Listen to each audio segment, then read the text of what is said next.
Hello everyone, welcome to this webinar. I'm Francis Seeley from GlobalNet 21 and Enfield Voices, and this is one of the many webinars we do that cover what I hope is a lot of interesting topics, and today certainly is that. We're going to interview Maggie Brookes. Maggie is a person who used to live locally, still does I believe, in Enfield, and she has had a history of being interested in poetry and literature, and she's recently published her first book, The Prisoner's Wife, which is a fantastic book, a compelling book, a really interesting story that's based upon something that actually happened. And we're going to get her to talk about that, and I think everybody will find this really, really interesting. So Maggie Brookes, so you used to be called Maggie Butt, I know, so we can pick which name we want. So Maggie, welcome to this webinar today, and I'm really pleased you joined us. And maybe you could start by just telling us a little bit about yourself and your background. Thank you so much, Francis. Yes, I grew up in Southgate, where I still live, and when I was growing up, my name was Maggie Brookes. That was my maiden name. My married name was Maggie Butt, and I have published 6 poetry collections under that name. So some people know me as one and some as the other. But when the novel was first published, it was agreed that I would return to my Maggie Brookes name. And I can say a bit more about that in a minute if you like. But just to give you a little bit of my background, I went to university in Cardiff. I went to school in Southgate, obviously, Minchendon School. I went to Cardiff University and then became a journalist on the local paper in Devon, and went from there into the BBC as a researcher and producer of documentaries. Had small children and at that point began lecturing first at Southgate College and then at Middlesex University, where I taught creative writing for 30 years. Writing from time to time, writing a lot as time went on, writing poetry, writing stories. And I've always been a writer, I think, since I was about 5 years old. So this is where it's got me to now. Yeah, no, I remember meeting you some time ago, and you were writing your poetry then. In fact, you began, didn't it, in 2003 with Quintana Roo? That was your first set of poems? That's right. I had been publishing individual poems for some years before that, but Quintana Roo was the first pamphlet that I published. And that was followed by a full collection in 2007, a full collection called Lipstick, which had a lot of feminist poems in, I suppose, stories about women. And stories about women have always been central really to the writing that I wanted to do. And so when the story of The Prisoner's Wife was told to me, I knew that it was something that I wanted to pursue. And you actually have an app as well related to your poetry, don't you? I do. Yes, it makes me sound terribly modern. There is an app. I wrote a collection called Ali Pali Prison Camp. And this was when I discovered that Alexandra Palace had been used as an internment camp for civilian internees during the First World War. So these were men who were not in the forces. These were men who just happened to hold Austrian, German, Hungarian passports, and who were rounded up and imprisoned for the duration of the First World War. And the book that I produced about that contained some of my own poems, but also extracts from memoirs and letters, photographs and paintings. And one of my colleagues at Middlesex University, a wonderful woman called Helen Bendon, was able to design an app, which means that you can walk around Alexandra Palace, and as you walk in certain places, you can be listening on your phone, and you can hear the voices of some of the prisoners, pre-recorded obviously, so that it's a really three-dimensional, four-dimensional experience to be out in the open in that place, hearing voices from the past.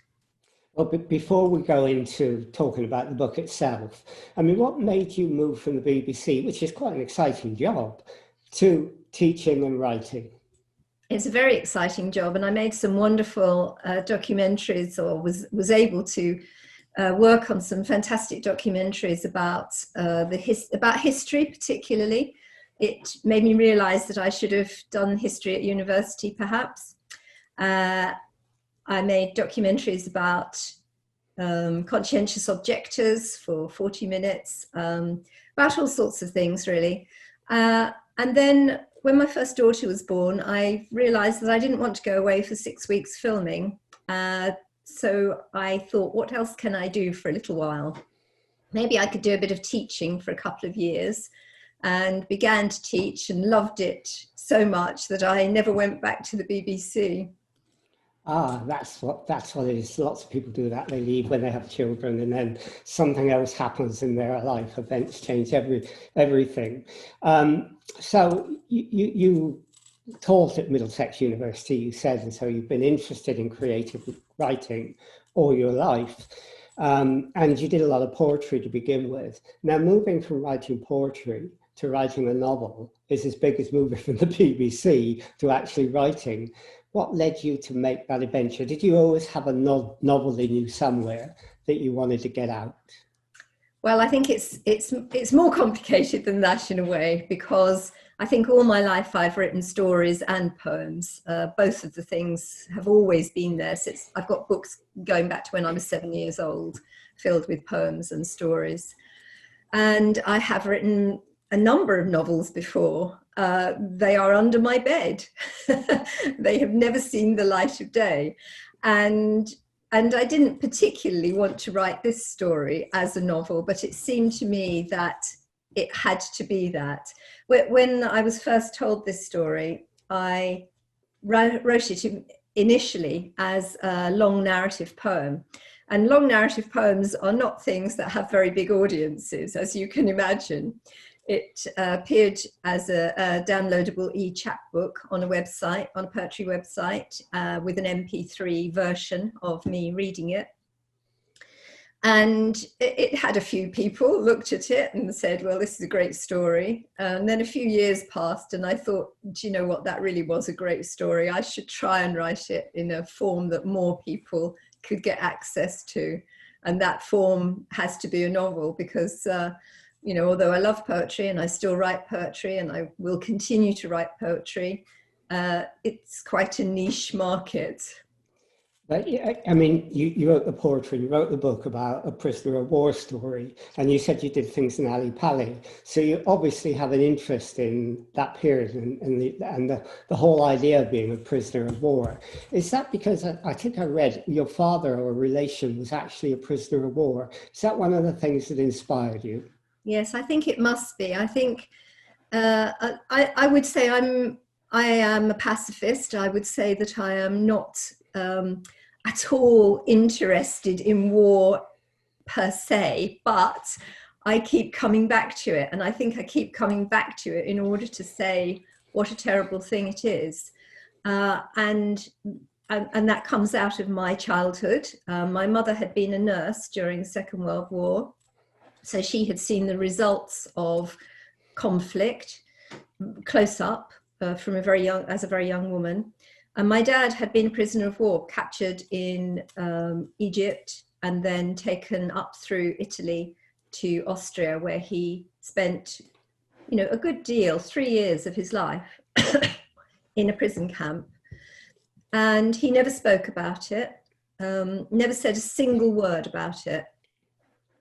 And I suppose that silence spoke very loudly to me about what he had suffered. Perhaps I wanted to discover what it was that he had endured. Or perhaps it was just wanting to return to that. And certainly in Ali Pali prison camp, you know, I wanted to make the point that it was soldiers on both sides, or civilians on both sides, who had endured this kind of experience. And then what made it take off was meeting this character, real life character, Sydney Reed, wasn't it? Can you tell us about that? Yeah, I was at my mother's sheltered accommodation. They'd been talking over lunch about the war. And as we went up in the lift to take my mum back to her apartment, he said, "I bet I could tell you a story about the war that would make your hair stand on end." And as an ex-journalist, my ears pricked up, and I sort of collared him and said, "Yes, come and tell me this story." And we stood in the corridor, and he told me that he had been a prisoner of war in a camp in Poland, and 2 men were brought back into the camp. Escaped prisoners were brought back into the camp. When the Nazi guards had gone away and they were left in the hut, one of the prisoners said, "I've got something to tell you all. The man who's with me isn't a man at all. He's my Czech wife, and we have been on the run for 10 days. And Sydney described the uproar in the hut, you know, a woman in the camp, and the danger that must have felt to the characters who had just come back in. And then the fact that the men, the British prisoners, decided that they would hide her in plain sight, take care of her. And Sydney was obviously most interested in their altruism, their courage in hiding her and protecting her. But I was most interested in what that was like for her. What was that like for a young woman, 20-ish, whose first language was Czech, to be with all of these men in a hut, 100 men crammed into one hut. What was it like to be constantly silent because she had to keep quiet so that she wouldn't be discovered by the guards? What on earth was it like for her to be in that place? And that's what set me off thinking, I've got to write this. So the story that Sydney told you, you suddenly turned into a novel, and you created these characters. Bill and Izzy are the 2 characters. The man, and Izzy's a woman who dresses up as a man. So you wanted to tell a story, but you were also talking about what actually happened, an historical thing. How did you manage to divorce did you divorce the historical from the fiction, or did you fuse it? Was that a problem you had, or was that a sort of exciting challenge? Well, I'd say it was an exciting challenge. I went back to see Sydney after he told me this story initially, and took as many notes, and took notes about everything that he could remember.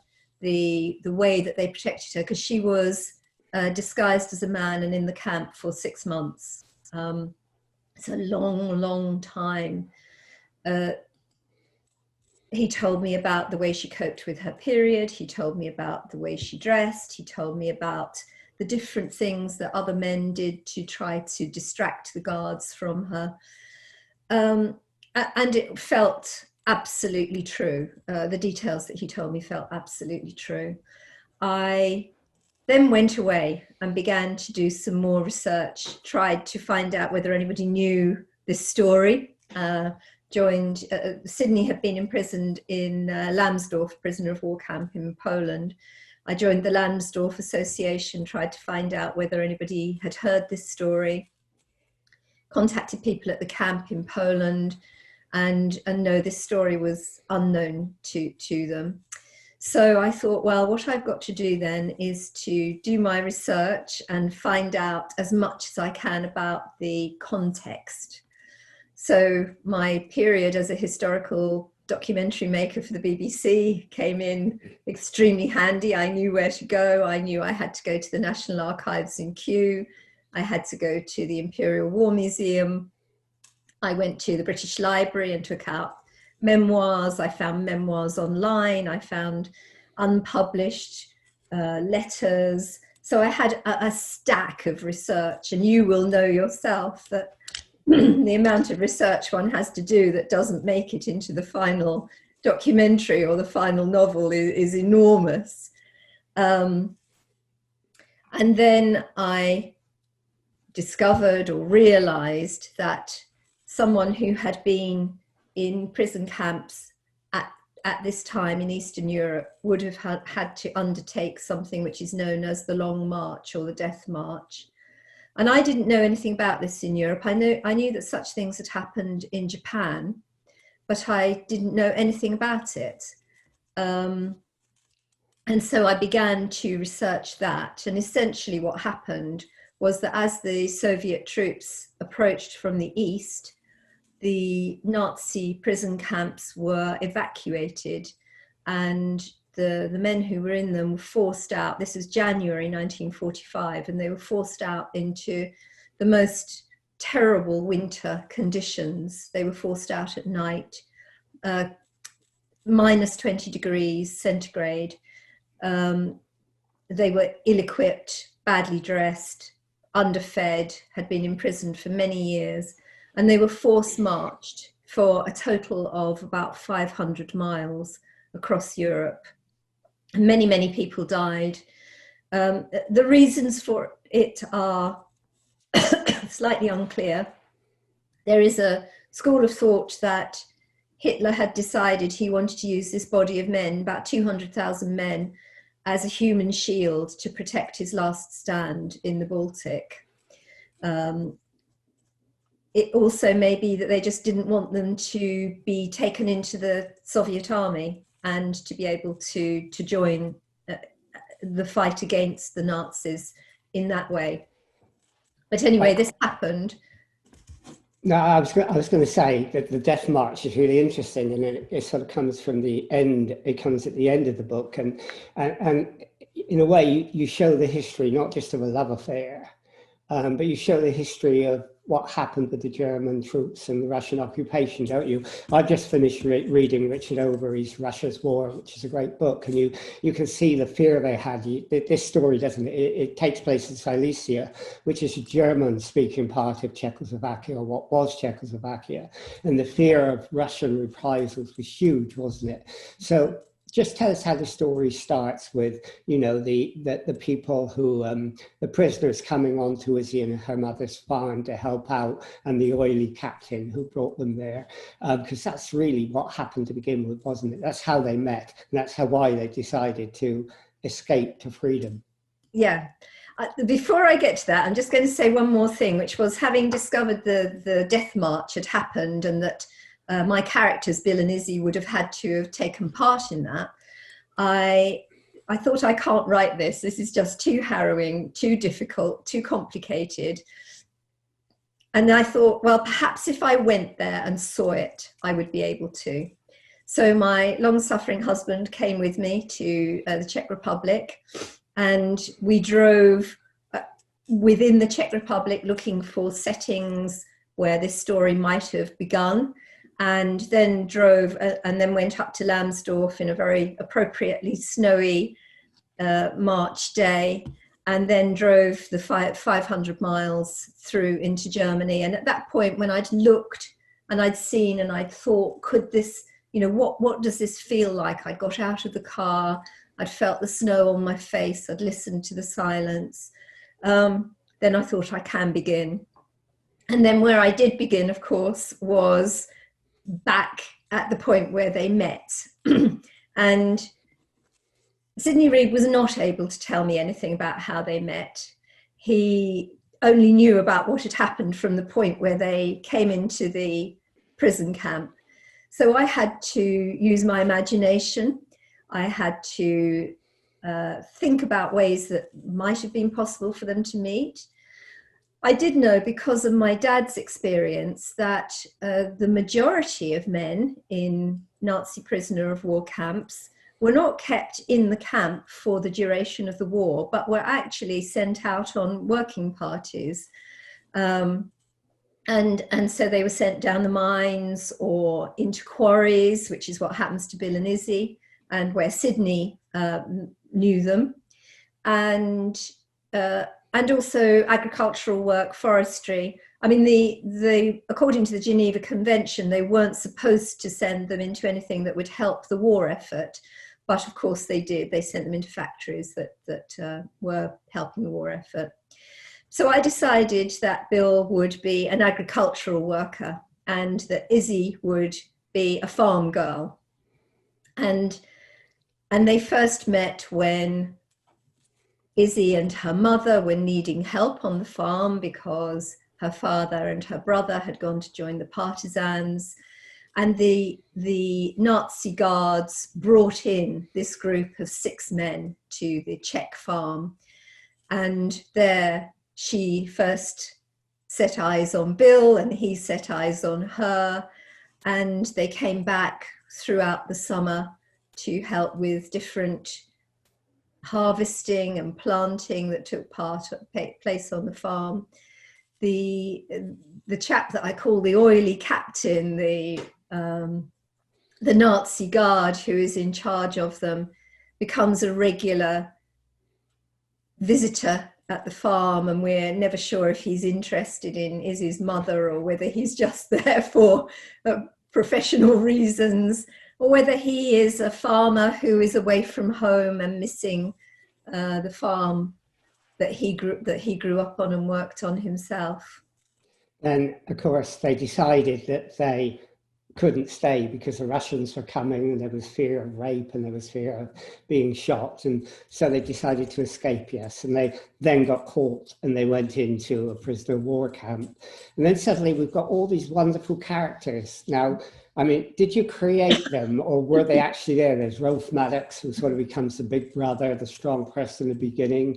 There's Max, who is, you said, like a, stacking Russian door where you don't know really what's inside of him. There's also Scotty, who actually gives his life in the end to save Izzy. And there's Tucker, who is the nasty Englishman who blackmails them into giving them food from the Red Cross parties. It's a wonderful group of people, including people like Kurt, the nasty German guard, and the commander of the prison camp wasn't nasty. Did these all exist, or were these people you had to create to make the novel real?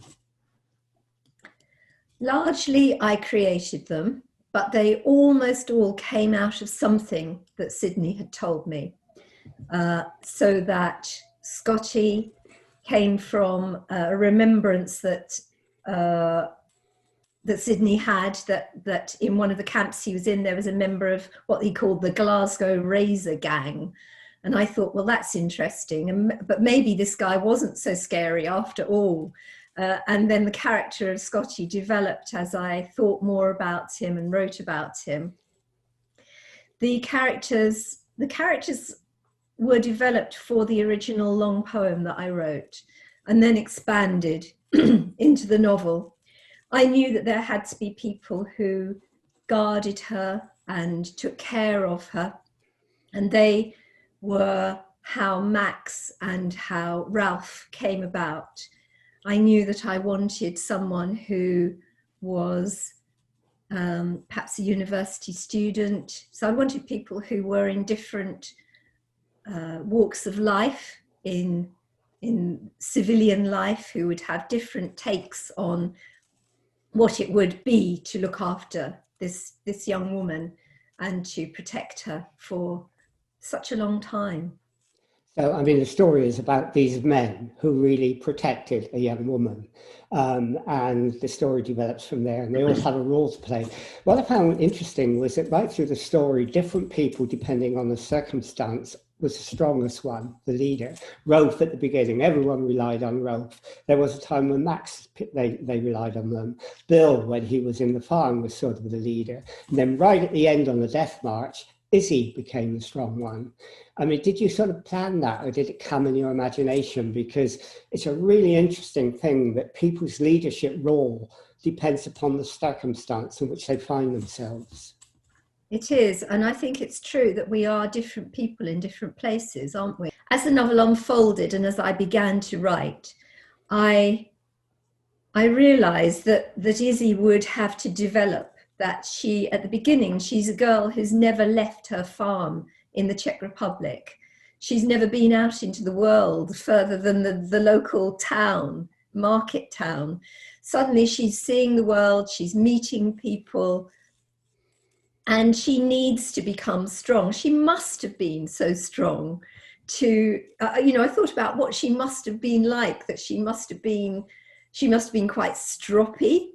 She must have been very independent to decide that she's going to marry this English soldier and go on the run with him dressed as a boy. You know, immediately there is a core of absolute iron in this young woman. And then it seemed to me that as time went on and other characters became physically unwell, that she had not been a prisoner for 4 years. She was physically fitter than they were. She would definitely be the one who would be able to be the strength that saved other people in the end. Yeah, I mean, that came out right at the end, and that was really interesting. Tell you the other thing as well, I mean, I spent a lot of my life doing digital things, really 21st century things, but when I read a novel, I'm really old-fashioned. I like a beginning, a middle, and end. And I suppose that's because, you know, I love 19th century novels. And you did that. Your approach was linear. You didn't do this postmodernist thing of having people in one time frame and moving to another. Sometimes that works successfully. Other times it's so complex you get lost in the first 10% of the book. But you chose a linear story right the way through. Was that a conscious decision?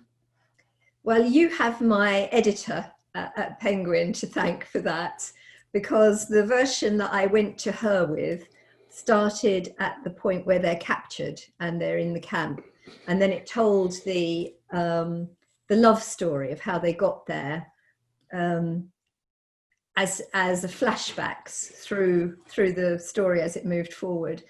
And she said, do you know what? This is such a complicated story that I think we need to understand how they came to this place, how they fell in love before we get to the point where they're captured, so that we are really sympathizing with them and in tune with their problem and the danger that they're in.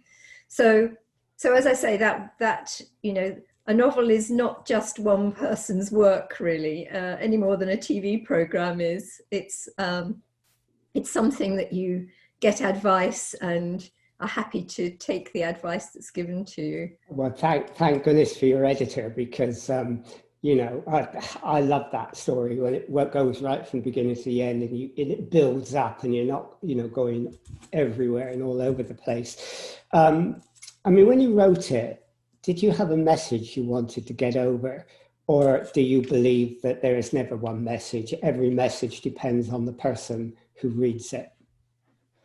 Well, I think that's absolutely true. Of course, the message depends on the person that reads it. But as I say, I have all my life hated the idea of war, and in a way, you know, not understood why we continue to do it. It seems extraordinary to me.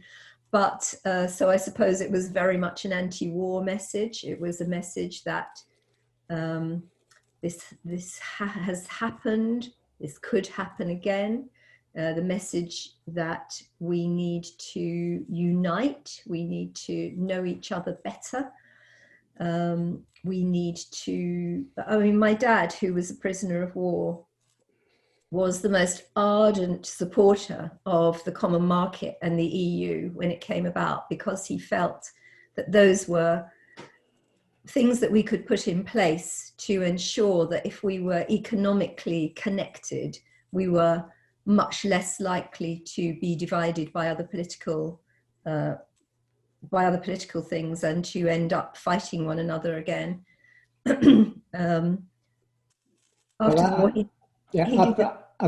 think all that comes out. I mean, the fact that there's no, you know, the Germans aren't all baddies, the English aren't all goodies. You see good and bad in every one of them.